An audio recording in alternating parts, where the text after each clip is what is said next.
Welcome to the Medium in the Middle podcast.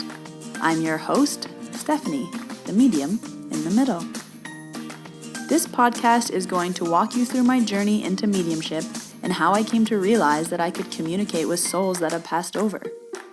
My adventure started just over a year ago when unusual situations started happening to me.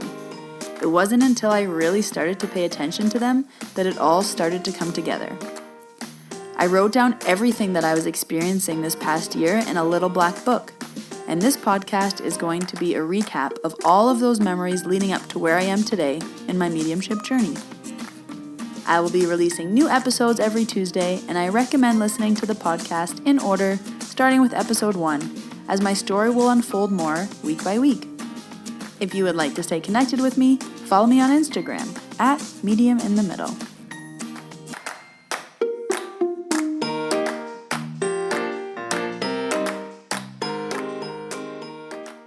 Hello everyone, and welcome to episode 36. In today's episode, we are going to be talking further about the Akashic Records. So if you missed the first episode about the Akashic Records, pause this episode and go back to episode 34 to hear the basics. We cover the basics, and in this episode, we're just going to dive a little bit deeper because I've received a lot of questions and feedback, and people are really into the records and want to know more. And as I learn more, I am really interested in sharing it with all of you. If you are new to the podcast, welcome. Please press that subscribe button. Every Tuesday, I release a new episode. And if you are using iTunes, I would really appreciate a rating and a review. It will just take a minute of your time, and it really helps me out in the podcast world to help other listeners find me. So thank you to everyone who has already left a review. I really love reading them. So to start off, I pulled a card for the audience. I'm pulling an oracle card from the Colette Baron Reed deck, the Enchanted Map, and today's card pull was card number 31, and it is Dry Desert. Just as a funny aside, I'll show you the picture of the card on Instagram, but the D's look like O's, so when I first pulled this card, I was trying to say it, and I was saying Ori Ozert, and I was like, what is Ori Ozert? And it wasn't until I was reading the card description that I realized it was Dry Desert. So that was funny. So the card description: dig deep for inspiration and truth. Now is the time to become resilient and adaptable. The full card description. Is your life presenting you with opportunities that seem to yield nothing? Have your ideas dried up? Does it feel like you're on an endless journey through a dry, hot, lifeless desert? This card reminds you that there are times when you're meant to become resilient as you journey through harsher circumstances. You're being required to conserve your energy until after consistent effort you reach the oasis you're searching for. Consider the creatures that live in these conditions. They have adapted to thrive in spite of the outer environment. In a desert, water, essential for life, can be found deep underground. Go deep within yourself now. Find your truth there. Let spirit sustain you while you locate the real source. Whatever it is you're asking about will not be found in the conditions you're in until you move past the surface of things and choose to do the real work and discover the answers deep within you. This may not seem like the most productive time, but looks are deceiving. This is a most important place to find what's truly right for you. This card was a good one for me of what I'm experiencing in quarantine right now. I'm definitely getting to the end of my very short patience rope, and this was kind of a nice reminder that we have to dig deep for the water, and it's in the hard work where really things happen. So let's jump into today's topic. Diving deeper into the Akashic Records, I wanted to talk more about the questions that you ask in the records, because the records are based on you asking questions, and I wanted to also touch on what the most popular question has been. So after you become a certified Akashic Record reader, you have to do 30 days of practice readings. And when I went into my records, they told me I should do 13 or 17 practice readings.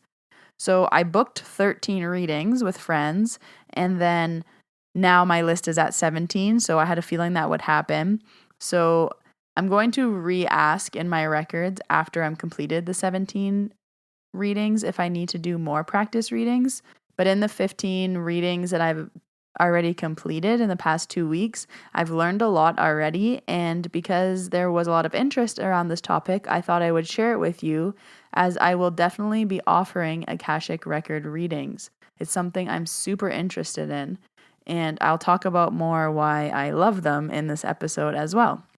So as I mentioned in episode 34, my Akashic Record reading training was based on the Linda Howe book, How to Read the Akashic Records. So just to save me from paraphrasing, I want to read a few things from the book that I think is very helpful to common questions. So I'm just going to reread from page 3 here, what are the Akashic Records? So I'm going to quote the book. These are not my words, and I will link down below in the description exactly what book this is if you're interested in it. So what are the Akashic Records? The Akashic Records are a dimension of consciousness that contains a vibrational record of every soul and its journey. This vibrational body of consciousness exists everywhere in its entirety and is completely available at all times in all places. As such, the records are an experiential body of knowledge that contains everything that every soul has ever thought, said, and done over the course of its existence, as well as its future possibilities. So I also wanted to explain the process of accessing the records and what it's like. So for me, it's very different from talking to spirit. It's very different than doing Reiki energy healing. So I'm going to read again from the book, page 4. In the process of accessing or opening the Akashic Records, we transition from a state of ordinary human consciousness to a state of divine universal consciousness in which we recognize our oneness with the divine at all levels. This state of consciousness allows us to perceive the impressions and vibrations of the records. I also want to quote from page 6. The Akashic Records are the light body of universal self-awareness. As such, they contain the universal consciousness, which its 3 main components of mind, heart, and will.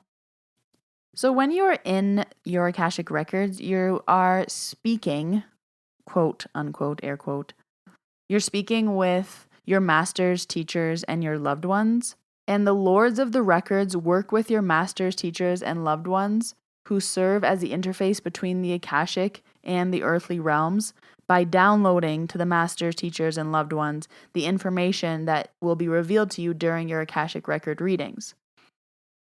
So sometimes people are questioning who I'm talking to when I'm in the records or who's speaking through me, and it's your masters, teachers, and your loved ones. The way that it was explained in the course was your masters are similar to, you could say, like your spirit guides. Your teachers are spirits that come and go throughout your life as they teach you things. So they would come in, teach you something, exit, and a new teacher would come in. And then your loved ones are, of course, your loved ones from this lifetime. So the next question that I get asked most often is why you need your legal name to get into the records. So when I send the email of what you need to know before your Akashic Record readings, I talk about how you need to know your legal name, the way the IRS sees you, the way you write on your tax forms, what is your legal name on your birth certificate. And an often asked question is, why are the records attached to our legal name? If they're attached to our soul, what do they need our name for? So I really wanted to talk about that, and I'm also going to use the book because I want the information to be factual, and I don't want to paraphrase a sentence when I can just read it to you and quote her. To explain this properly, I am going to read a quote from page 8 and 9 of the book. The Akasha is organized in a way that allows us humans to interact with the spiritual resource and gain insight, guidance, and understanding within earthly time and space. In order for the records to be accessible to us, they are organized by current legal names. This way, whatever lifetime we are in, we can gain entry and find the blueprint or the record of our individual soul and examine the path to its realization. While it is true that the Akashic records of every soul exist everywhere all at once and are entirely accessible, it would not be useful to have total access to a soul's record during a single Akashic reading. The information would be so vast and overwhelming that deciphering it would be nearly impossible and could do more harm than good. Every name has a distinct vibrational quality. So when we open a particular soul's records, we use the name that the soul is currently using in this lifetime. The vibration of that name then makes available to us the set of records that contains the information that will be most relevant during the reading. It's no wonder the Akashic Records have been likened to a cosmic internet that allows us to Google specific information when we open a person's record. End quote. So I just wanted to discuss this further because this is why your questions are important. It is exactly like your records are Google. So when you go in, Google won't just tell you everything that they know. You have to ask Google a question. And when you search something in Google, all of those options come up. So if I were to search food in Google, I might get 10 million links. Same in the Akasha. But if I'm specific, if I say, what foods should I be avoiding? Not that you would ask that question in your Akashic Records, but just as an example, we're going to use this. If I were to Google, what food should I be avoiding? I might get 10,000 downloads. And from there, I can be more specific in my questions to get the information that I need for right now. It is the same when you go into your records. The more specific you are with your questions, the more information you're able to get. So I want to dive into how to make questions so that you can get the most out of an Akashic Records readings. Through the practice readings that I've done the last 2 weeks, I've noticed that the more specific and descriptive the questions are, the more information that you get from the reading and the better the reading can be. So in the description of how to form questions, I recommend, well, I don't only recommend, they recommend how, what, or why questions, not when. So the Akashic Records can't tell you when you're going to get engaged, but how, what, or why questions. Your question needs to be about you because your records are about you, so you can't ask about other people. And you also have to talk about your current life as it is now. And avoid yes or no questions because there's no substitute for your free will. So the records will never tell you what to do. They will tell you all future possibilities, but it's still your choice. And they won't tell you when you're going to get engaged, when this is going to happen. Should I do this? Should I do that? You don't want to use shoulds. You want the records to give you useful information about your past so that you're able to pull useful information from your Google, we'll use this reference, that it can best help you in your life now. A really good question to ask is why. So what I've noticed is people ask why things happened to them. Why did my dad leave me when I was young? Why did I get bullied for this? Why blank? And it's really informative to know why things happen to you or to understand lessons that perhaps you missed, or to take the information to a deeper level. So sometimes the records say, if your heart wasn't broken then, it would have been broken in a worse way down the line, and it would have been harder for you. So actually, this made you who you are and the strong person that you are today, and you were going to go through that no matter what. You just got it that way. You can also ask questions in the record that have a backstory to it. So you can say, when I was younger, for 2 years, I would wake up in the middle of the night and have these nightmares. Why would I wake up and have these nightmares? What was happening back then, and what do I need to know from it now?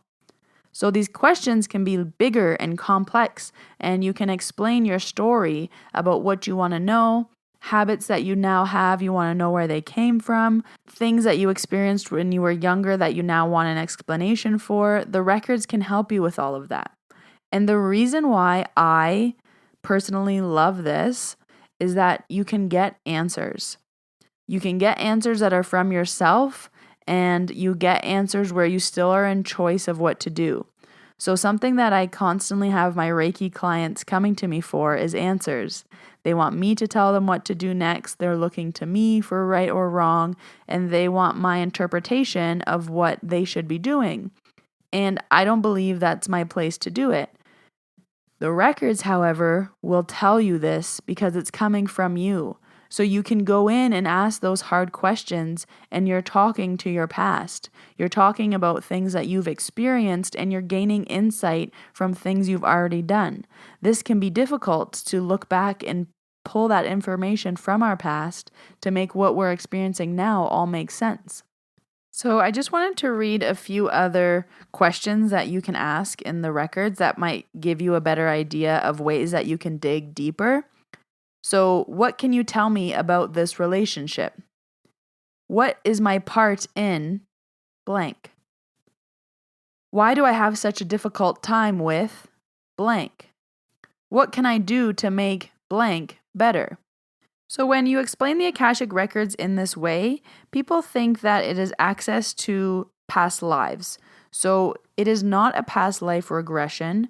We are not going into your records to talk about what you did in your past life. What were you in your life before this one?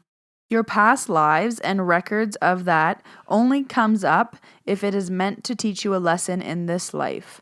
So I have personally never gone that deep. But our teacher talked about how if the answer to your question requires information from a past life, the records will go there. However, if you don't need to know that information, they won't go there. So in the level that I have now, we don't go into past life regressions. We don't dive into what was I in my last life, how many lives have I lived, what have I been before.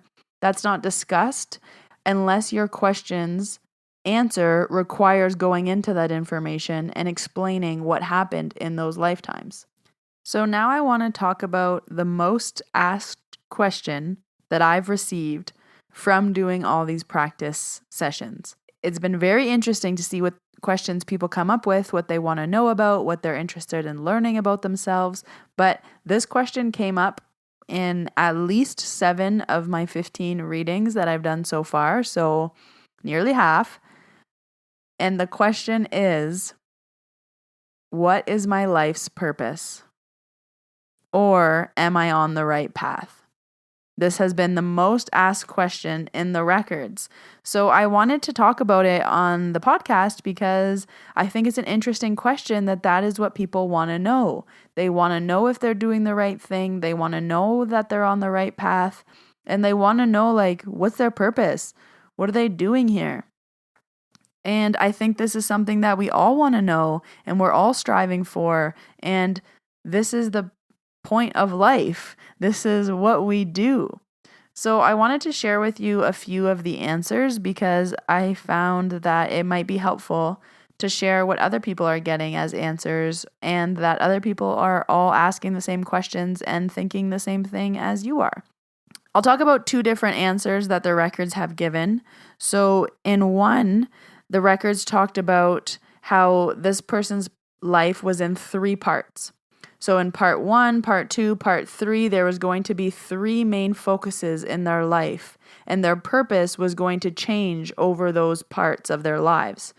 And they explained that right now they were only in the first part of their life, and the purpose might not be clear now, but when they got to stage 2, stage 1 is going to be very clear of what that purpose was.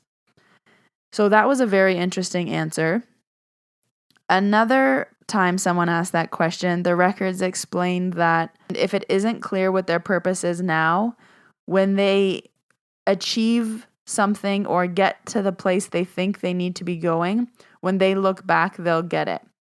So there was this common theme that when we're going on the path and going through life, we might not understand our purpose, but when we look back, we can easily see our purpose. Or when we are able to stop and turn around the mountain that we're going up, we understand where we've come from and why we had to come from there.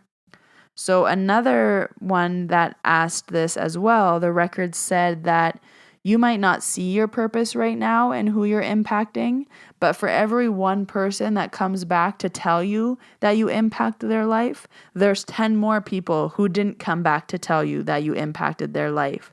And that was really powerful for her to hear because she said that she does have people who will message her a few years after meeting her, and they maybe only met for a few days or a week while traveling, just letting her know how much she changed and affected their life.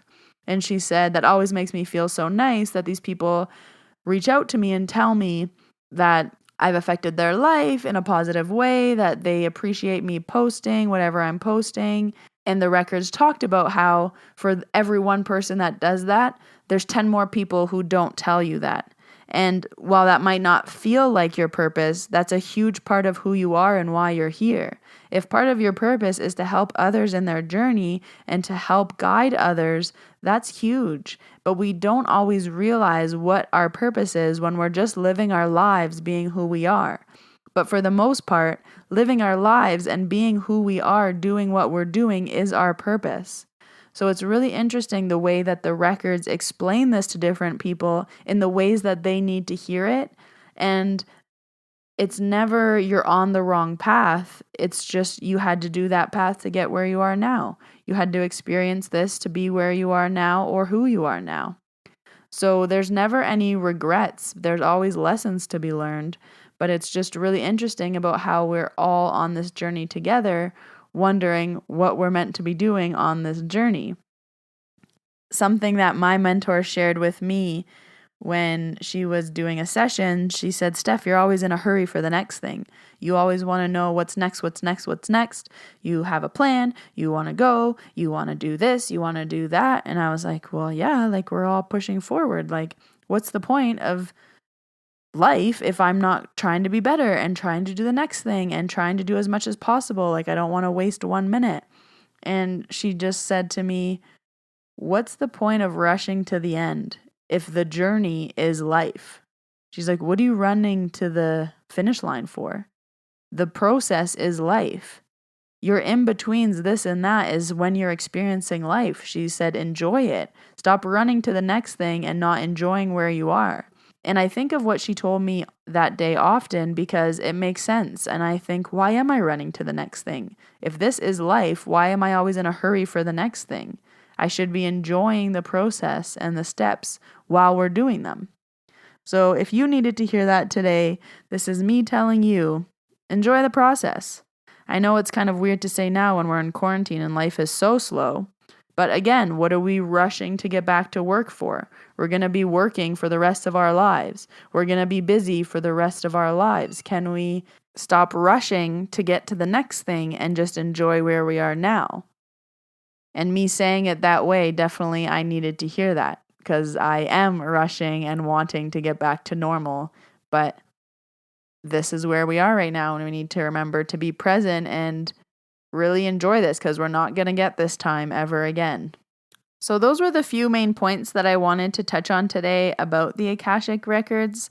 As I learn more and I read more, I'll continue to share my journey with you because I do believe this is going to be part of my work. I really like doing readings. I enjoy offering them, and it's also getting me very comfortable with turning on the computer and reading for someone. So I think another main part of this is that I need to get used to doing readings on the computer. Hint, hint, mediumship readings. I need to bring them online, and I know this.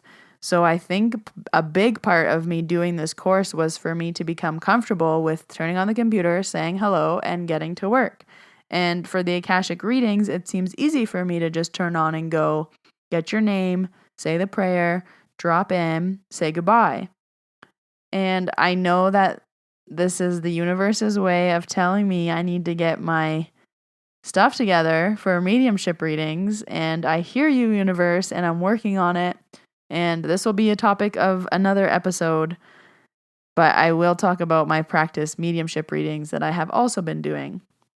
So thank you again for listening. I hope you enjoyed this episode. I hope you learned something. If you're curious about Akashic Records, I hope you learned a little bit more. If you're interested in a reading, I will be offering them very soon. My website is almost done, where I will have Distance Reiki available. Yes, it's coming available, and Akashic Record readings will also be on there. So very cool. I'm excited to connect with a lot of you, my listeners from all around the world. If you haven't subscribed to the channel, please subscribe. And if you are an iTunes user, I would love a rating and a review. It just takes a few seconds of your time, but if you enjoyed this episode, if you could write a sentence or two with a 5-star rating, I would really appreciate it.